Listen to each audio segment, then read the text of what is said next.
Morning students, आज की online class में आप सबका स्वागत है। आज हम कक्षा 8 के विज्ञान विषय में कोयला और पेट्रोलियम के बारे में पढ़ेंगे। तो स्टूडेंट्स, आज हम पढ़ेंगे कि कोयला क्या है, कैसे बनता है, कहाँ कहाँ हम इसका उपयोग करते हैं और इससे कौन कौन से उत्पाद हमें प्राप्त होते हैं, उनके भी कहाँ उपयोग किया जाता है। तो उसको जानने से पहले स्टूडेंट्स हमें जानना होगा कि प्राकृतिक संसाधन किसे कहते हैं। तो प्राकृतिक संसाधन वो संसाधन होते हैं जो हमें प्रकृति में प्राप्त होते हैं, या फिर हम यूं कहें कि जो संसाधन प्रकृति में असीमित मात्रा में मौजूद होते हैं, उपस्थित होते हैं, उसको हम क्या कहेंगे? प्राकृतिक संसाधन।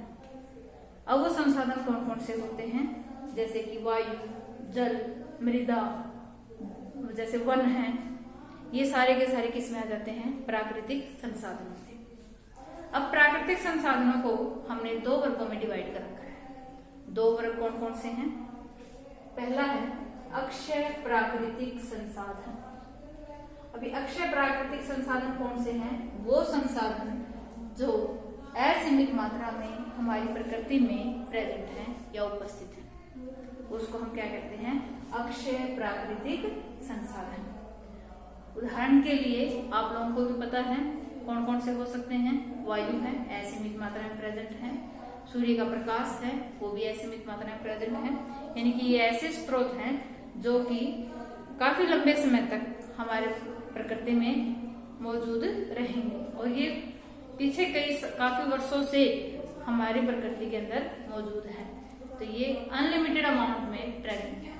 तो ऐसे जो संसाधन हैं उनको हम क्या कहते हैं? अक्षय प्राकृतिक संसाधन। नेक्स्ट है बच्चों, समाप्त होने वाले प्राकृतिक संसाधन। अभी समाप्त होने वाले प्राकृतिक संसाधन कौन से हैं?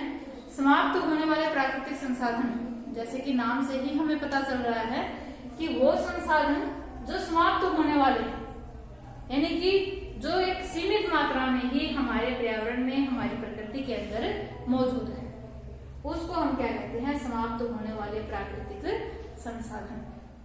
कौन कौन से हैं? कोयला, पेट्रोल, डीजल, ये सारे क्या हैं? समाप्त होने वाले प्राकृतिक संसाधन। तो आपने सुना भी है कि जैसे पेट्रोल के दाम ज्यादा यानी कि बढ़ रहे हैं, तो वो बढ़ क्यों रहे हैं? उनके पीछे कोई ना कोई तो लॉजिक होगा, और वो लॉजिक क्या है कि ये हमारे जीवाश्म ईंधन है, और जीवाश्म ईंधन क्या है? एक सीमित मात्रा में ही हमारे पर्यावरण में, हमारी प्रकृति के अंदर प्रेजेंट है। नेक्स्ट है जीवाश्म ईंधन। कहते किसे हैं? अब जीवाश्म ईंधन वो ईंधन होते हैं जिसका निर्माण सजीव प्राणियों के मृत अवशेषों से होता है। यानी कि वो अवशेष, वो ईंधन जो सजीव प्राणियों के मृत अवशेषों से प्राप्त हो, उसको हम क्या बोलेंगे? जीवाश्म ईंधन। अब जीवाश्म ईंधन कौन कौन से हैं? जैसे कि कोयला और पेट्रोल, ये क्या है? जीवाश्म ईंधन। अब नेक्स्ट स्टूडेंट्स, कोयला। कोयला क्या है? कोयला एक काले रंग का पदार्थ होता है और ये पत्थर की तरह ही कठोर होता है। और इसका इस्तेमाल हम कहाँ करते हैं? इसका इस्तेमाल हम खाना बनाने के लिए करते हैं, घरों के अंदर आपने देखा हो। दूसरा, इसका इस्तेमाल हम रेलवे इंजन को चलाने के लिए भी करते हैं। पहले जो ट्रेन थी वो किससे चलती थी? कोयले से चलती थी। तीसरा, तापीय विद्युत संयंत्र, इनकी जो तापीय विद्युत संयंत्र है, वहां भी हम किसका इस्तेमाल करते हैं? कोयले का इस्तेमाल करते हैं। अब आता है बच्चों कोयले की कहानी कि कोयले की क्या कहानी, कोयला कैसे बना? तो कोयला कब बना कि 300 मिलियन ईयर्स पहले क्या हुआ? निचले एरियाज में जहां पर नम क्षेत्र था, वहां पर घने वन थे, और वो घने वन बाढ़ जैसी प्राकृतिक प्रक्रमों के कारण क्या हो गए? दब गए। और ये वन मिट्टी के नीचे दब जाने की वजह से क्या हो गए? संपीड़ित हो गए। अब संपीड़ित हो गए तो क्या हुआ? उस वक्त संपीड़ित क्यों हुए? यानी कि जब वो दबे तो उसके ऊपर क्या होगी? एक परत, फिर दूसरी परत, फिर तीसरी परत, इस तरह से मिट्टी की परत जो है उसके ऊपर चढ़ती गई, जिससे कि वो और ज्यादा गहराई में चले गए।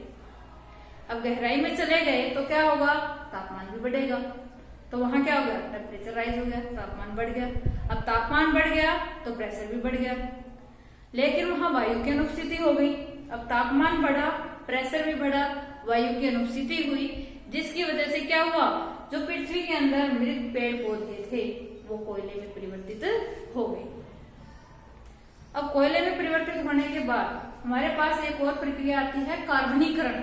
अब वो कार्बनीकरण प्रक्रिया क्या है कि मृत वनस्पतियों का धीमे प्रक्रम के द्वारा कोयले में परिवर्तित होना क्या कहलाता है, कार्बनीकरण। कार्बनीकरण हम किसे कहेंगे कि मृत वनस्पतियों का धीमे प्रक्रम के द्वारा कोयले में परिवर्तित होना क्या कहलाता है, कार्बनीकरण कहलाता है। अब वायु की उपस्थिति में गर्म करने पर कोयला क्या करेगा, कार्बन डाइऑक्साइड गैस देगा। अब कार्बन डाइऑक्साइड गैस उत्पन्न होगी। उद्योगों में कोयले के प्रक्रमण के द्वारा कुछ उत्पाद भी बनते हैं, और वो उत्पाद कौन कौन से हैं, कोक, कोलतार और कोयला गैस। कोक क्या है, सैरंध्र होता है। सैरंध्र का मतलब उसमें जो है छिद्र होते हैं। दूसरा कठोर होता है। तीसरा काले रंग का पदार्थ है ये, और ये कार्बन का लगभग शुद्ध रूप भी है। कौन है शुद्ध रूप, कोक। फिर इसका उपयोग कहाँ करते हैं, इस्पात का बड़े पैमाने पर औद्योगिक निर्माण में भी हम इसका इस्तेमाल करते हैं। दूसरा, धातुओं के निष्कर्षण में भी हम कोक का इस्तेमाल करते हैं। नेक्स्ट है कोलतार। कोलतार क्या है, ये भी काले रंग का ही अप्रिय गंध वाला एक गाढ़ा द्रव होता है, और इसमें लगभग 200 तत्वों का जो है मिश्रण होता है, और उसी से जो है ये बनता है। और हम इसका उपयोग कहाँ कहाँ करते हैं कि दैनिक जीवन में काम में आने वाले जितने भी पदार्थ हैं, औद्योगिक निर्माण में तथा उद्योगों में भी इसका इस्तेमाल होता है, जैसे विस्फोटक, सुगंध, औषधि, संश्लेषित रंग, प्लास्टिक, पेंट, आपकी फोटोग्राफिक सामग्री, ये सारी की सारी चीजें किससे बनती हैं, कोल तार से। यहाँ तक कि जो नेफ्थलीन की गोलियां हैं वो भी किससे बनती हैं, कोल तार से प्राप्त होती हैं। पक्की सड़कों को बनाने के लिए हम कोल तार की जगह पर एक पेट्रोलियम उत्पाद लेते हैं जिसका नाम क्या है, बिटुमेन। फिर है कोयला गैस। अब कोयले के प्रक्रमण के द्वारा कोक बनाने का जो प्रक्रिया है और उस दौरान जो गैस उत्पन्न होती है उसको हम क्या कहते हैं, कोयला गैस। अब कोयला गैस का इस्तेमाल जो है वो ऊष्मा के रूप में किया जाता है।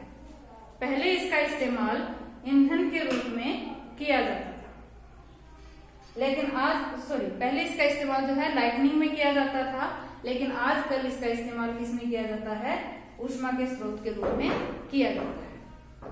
तो स्टूडेंट्स, ये तो था आपका किसके बारे में, कोयला के बारे में।